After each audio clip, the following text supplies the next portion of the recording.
August 1963, Maricopa County Courthouse, Phoenix, Arizona. A Tuesday morning so hot the tar on the courthouse steps is soft underfoot. A courtroom on the second floor with two ceiling fans that do not move enough air. A judge behind a high bench. A bank's lawyer at one table with a briefcase and three folders. At the other table, a man alone. No lawyer. No folders. Just a man in a clean shirt he has ironed himself, sitting very straight in a wooden chair, because when everything else is gone, a man still has his posture. His name is Henry Alvarez. He is 44 years old. He is about to lose his house, his shop, and the last thing his father ever left him, in the next 11 minutes. In the gallery, third row from the back, a man in a plain white shirt and dark trousers sits with his hat on his knee and his arms folded. No Stetson today, no canvas coat. He drove in from Scottsdale this morning for a meeting that does not start until 2. He came to the courthouse to notarize a property document. He finished in 10 minutes. He was walking past courtroom 7 when he heard the judge's voice through the open door. He stopped. He looked through the gap in the door. He sat down in the gallery. Nobody recognizes him yet. Here is the story. Henry Alvarez was born in 1919 in the same room he was born in. His father's house on West Jefferson Street in Phoenix, in a neighborhood that was Mexican before Phoenix had a name for its neighborhoods. His father, Ernesto, came up from Sonora in 1911 with $12 and a saddler's knowledge and built a leather repair shop on the ground floor of that house with his own hands. Boots, saddles, bridles, belts, anything that was leather and broken, Ernesto Alvarez could make whole again. He built a reputation the slow way, one satisfied customer at a time, and by 1930 the shop had a sign out front that people drove across Maricopa County to find. Henry grew up behind that counter. He learned to cut leather at 8.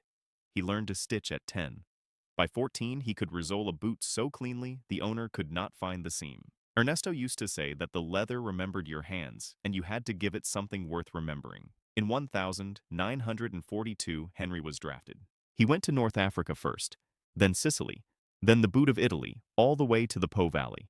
3 years and 4 months in the United States Army, 88th Infantry Division, the Blue Devils, the first Allied unit to enter Rome.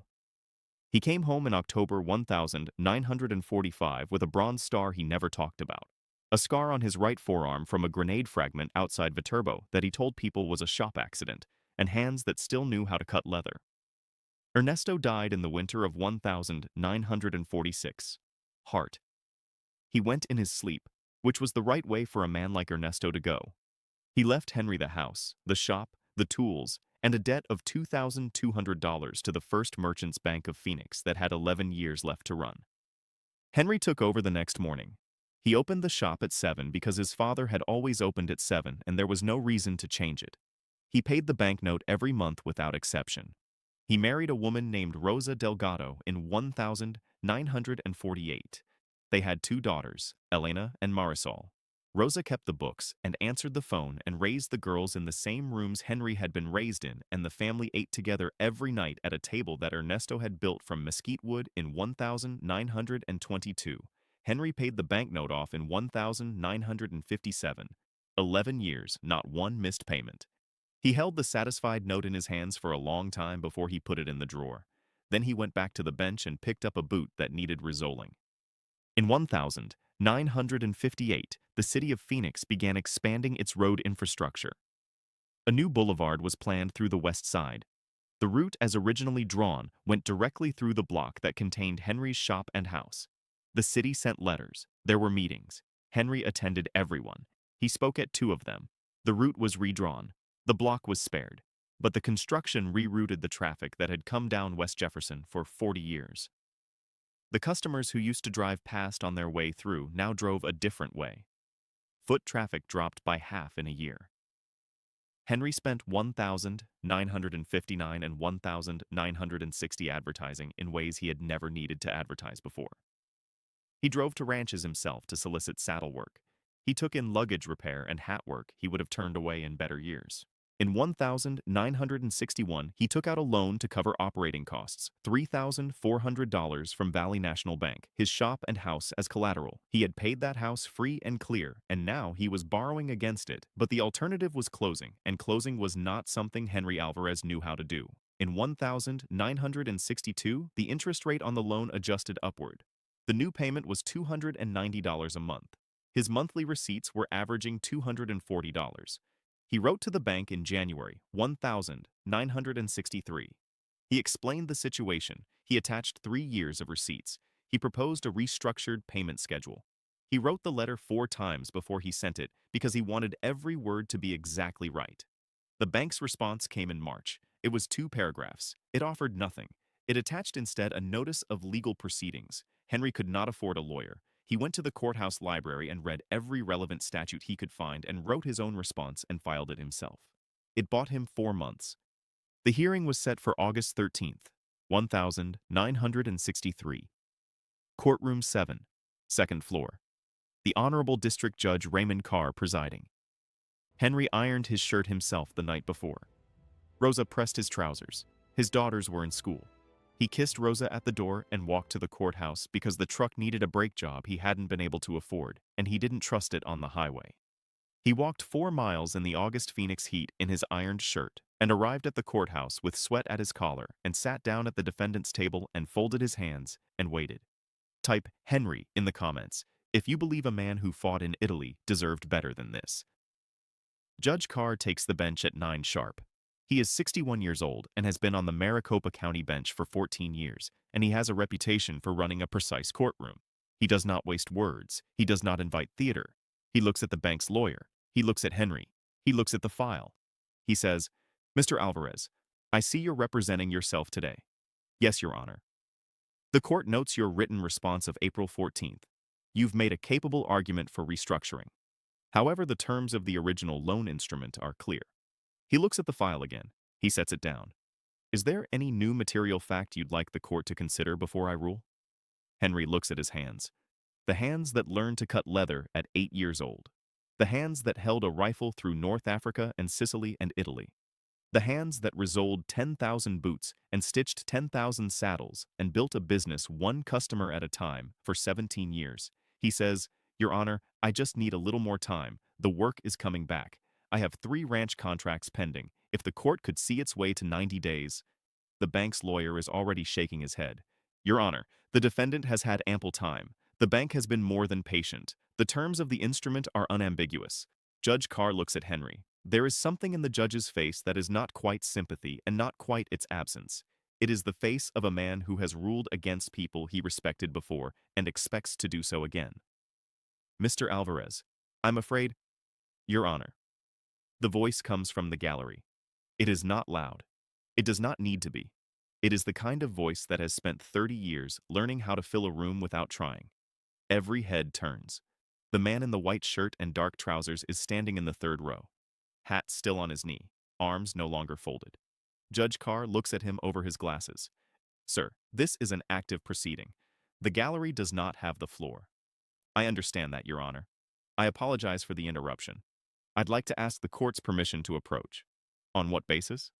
"On the basis that I'd like to settle this debt right now, this morning, in this courtroom, if the court and the bank will allow it." The bank's lawyer turns all the way around in his chair. He sees the face. Something happens to his expression that he cannot control. He turns back to face the bench, and his face is doing several things at once. Judge Carr takes his glasses off. He looks at the man in the 3rd row for a long moment. "Come forward. If you're still here, type bronze star.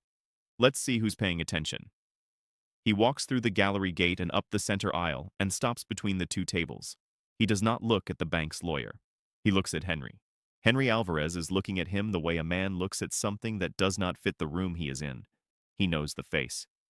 Rosa has taken the girls to every picture this man has made since 1950.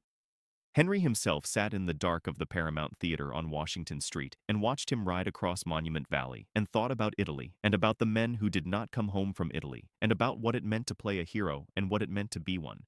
He knows the face. He cannot make it fit the room. "Mr. Alvarez." The man looks at Henry directly. "My name is John Wayne. I'd like to pay your debt this morning if you'll permit me.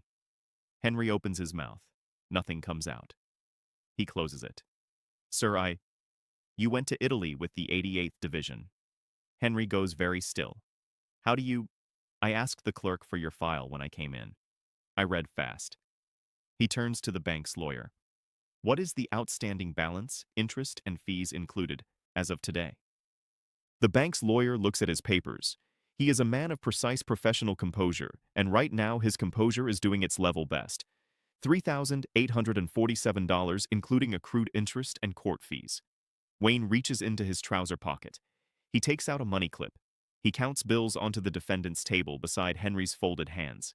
He counts them slowly, face up, in front of the judge and the bank's lawyer and the court reporter, whose fingers have stopped on her keys. 38 bills. He adds 2 more for the fees.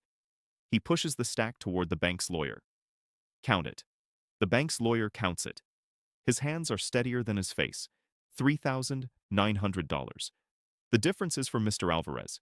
Call it a refund on a debt this country owes him. Judge Carr has put his glasses back on. He is looking at the money on the table, and then at the man who put it there, and then at Henry Alvarez, whose hands are still on the table and are no longer quite still. Your Honor, Wayne says, if the bank will accept payment in full and provide satisfaction of the debt, I'd ask the court to dismiss the proceeding and let this man walk out of here and go back to his shop. Judge Carr looks at the bank's lawyer. The bank's lawyer looks at the money. He is a professional.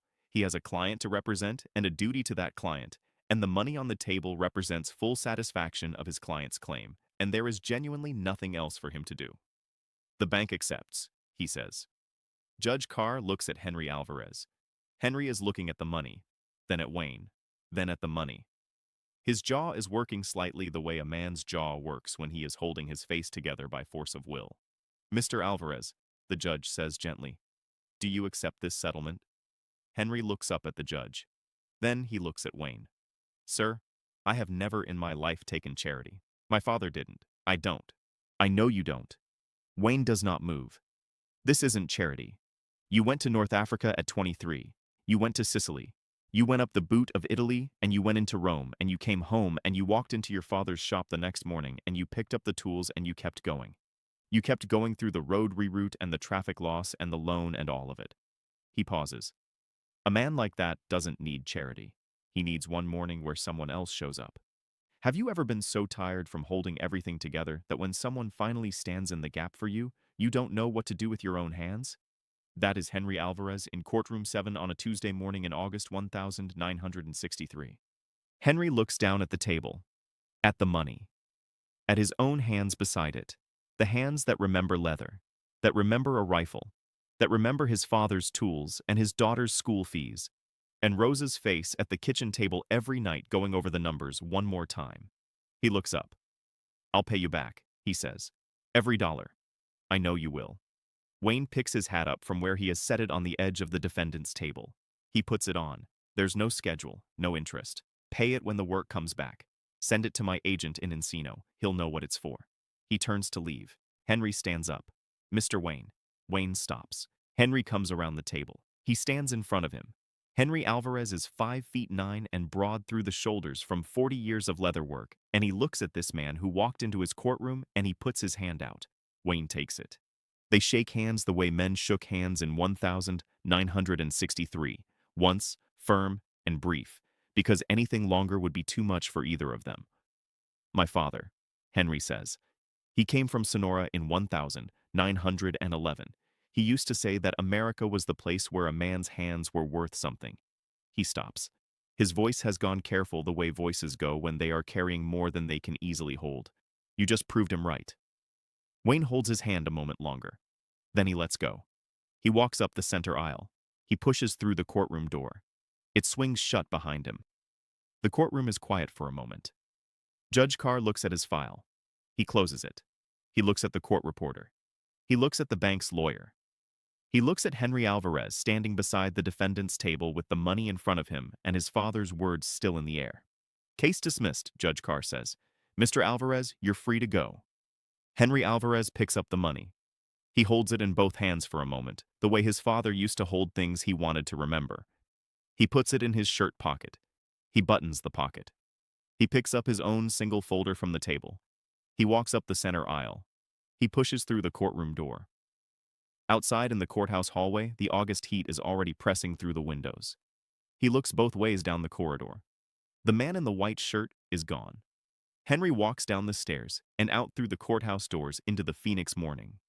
The tar on the steps is soft underfoot. The sky is white with heat. It is 4 miles back to West Jefferson Street. He walks every step of it. Henry Alvarez paid John Wayne back. It took him 4 years. He sent the first money order, $50, in December 1963, 3 months after the courtroom. By then, the ranch contracts had come through. By then, a new customer base had found him the way good customers always find a craftsman eventually. By word of mouth, one satisfied pair of boots at a time. He sent money orders every few months, never missed one once he started. Wayne's agent in Encino sent acknowledgments each time, signed by a secretary, brief and professional. In 1967, Henry sent the last payment, $200, with a handwritten note that said only, "Paid in full. Thank you for the morning. H. Alvarez." 6 weeks later, an envelope came back from California. Inside were every money order Henry had ever sent, all of them uncashed, bundled with a rubber band. There was a note on plain paper, typed, 4 sentences. "Henry, I never cashed any of it. You paid me back the morning you shook my hand in that courtroom. Keep the shop open." J.W. Rosa Alvarez framed the note and hung it in the shop above the cutting bench where Ernesto used to keep a photograph of Sonora. Henry ran the shop until 1984. He retired at 65. His hands, by then, had resoled more boots than he had ever counted, and he stopped trying to count them sometime in the 1970 seconds. Elena Alvarez became a lawyer. She specialized in housing law and spent 30 years representing people who could not afford representation in proceedings not entirely unlike the one in Courtroom 7 in August 1963. Marisol became a teacher, elementary school. She taught in the Phoenix School District for 26 years. Rosa died in 2001. Henry died in 2009. He was 90 years old.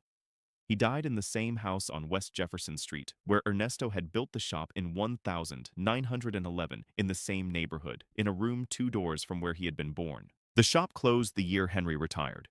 The tools, the cutting knives, the stitching irons, the lasted forms, the edgers and awls, and the heavy steel skeever that Ernesto had brought up from Sonora in 1911 were donated by the family to the Arizona Heritage Center in Tempe. John Wayne died in June 1979.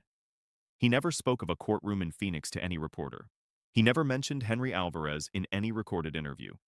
Judge Raymond Carr retired in 1971 and mentioned the morning once in his retirement remarks, without using any names, as the most unusual proceeding of his career. The bank's lawyer told the story at a Bar Association dinner in 1975. That is most of how it got out. In 2010, Elena and Marisol Alvarez donated 4 items to the Arizona Heritage Center to be displayed alongside their grandfather's tools. The first is Henry Alvarez's Bronze Star. The citation reads, "For meritorious service in connection with military operations against the enemy near Viterbo, Italy, June 1944. The second is the satisfied mortgage note from 1957 folded to the size of a business card. The third is the note on plain paper. 4 sentences. Henry, I never cashed any of it. The paper has gone soft at the folds. The typing is still crisp. The fourth is a photograph. Rosa took it in 1963, a few weeks after the courthouse. It shows Henry at his cutting bench, bent over a saddle, tools in hand, the light through the shop window falling across the leather. On the wall above the bench, barely visible at the top of the frame, is a note on plain paper tacked to the wood. The display sits in a glass case in the Heritage Center's West Gallery. A card beside it reads, "Donated by Elena R. Alvarez and Marisol A. Alvarez in memory of their grandfather, Ernesto Alvarez, 1880 to 1946, who came from Sonora with $12 and built something worth keeping, and their father, Henry Ernesto Alvarez, 1919 to 2009, Staff Sergeant, 88th Infantry Division, who kept it, and a man who walked through the wrong door on a Tuesday morning in August 1963 and stayed anyway." The afternoon light comes through the west window and falls across the Bronze Star and the note for about 20 minutes every day. Then it moves on. Type Ernesto in the comments if this story hit you somewhere deep. Now tell me something. Is there someone in your life, a veteran, a parent, a neighbor, who held everything together when they had every reason to let it fall? Drop their name in the comments. Let's honor them right here. If this story reached you, pass it on. Share it with a veteran in your life. Hit that subscribe button. There are more Duke stories coming. And unfortunately, they don't make men like John Wayne anymore.